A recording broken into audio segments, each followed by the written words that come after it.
मेरी ताकत। जापान के एक छोटे से कस्बे में रहने वाले 10 वर्षीय ओकायो को जूडो सीखने का बहुत शौक था। पर बचपन में हुई एक दुर्घटना में बायां हाथ कट जाने के कारण उसके माता पिता उसे जूडो सीखने की आज्ञा नहीं देते थे। पर अब वो बड़ा हो रहा था और उसकी जिद भी बढ़ती जा रही थी। अंततः माता पिता को झुकना ही पड़ा और वो ओकायो को नजदीकी शहर के एक मशहूर मार्शल आर्ट्स गुरु के यहाँ दाखिला दिलाने ले गए। गुरु ने जब ओकायो को देखा तो उन्हें अचरज हुआ कि बिना बाएं हाथ का ये लड़का भला जूडो क्यों सीखना चाहता है। उन्होंने पूछा, तुम्हारा तो बायां हाथ ही नहीं है तो भला तुम और लड़कों का मुकाबला कैसे करोगे? ये बताना तो आपका काम है, ओकायो ने कहा। मैं तो बस इतना जानता हूँ कि मुझे सभी को हराना है और एक दिन खुद सेंसेई मास्टर बनना है। गुरु उसकी सीखने की दृढ़ इच्छा शक्ति से काफी प्रभावित हुए और बोले, ठीक है, मैं तुम्हें सिखाऊंगा, लेकिन एक शर्त है, तुम मेरे हर एक निर्देश का पालन करोगे और उसमें दृढ़ विश्वास रखोगे।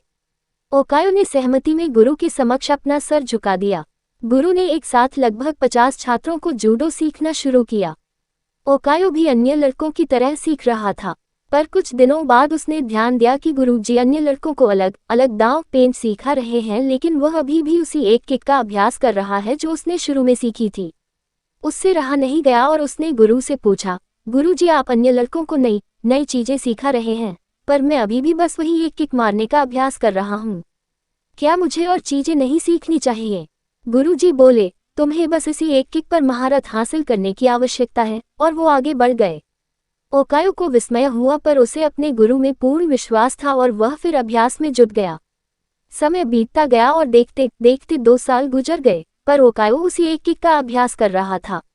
एक बार फिर ओकायो को चिंता होने लगी और उसने गुरु से कहा, क्या अभी भी मैं बस यही करता रहूंगा और बाकी सभी नई तकनीकों में पारंगत होते रहेंगे?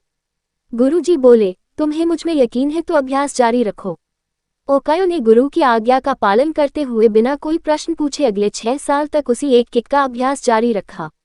सभी को जूडो सीखते 8 साल हो चुके थे कि तभी एक दिन गुरुजी ने सभी शिष्यों को बुलाया और बोले, मुझे आपको जो ज्ञान देना था वो मैं दे चुका हूँ और अब गुरुकुल की परंपरा के अनुसार सबसे अच्छे शिष्य का चुनाव एक प्रतिस्पर्धा के माध्यम से किया जाएगा और जो इसमें विजयी होने वाले शिष्य को सेंसेई की उपाधि से सम्मानित किया जाएगा। प्रतिस्पर्धा आरंभ हुई।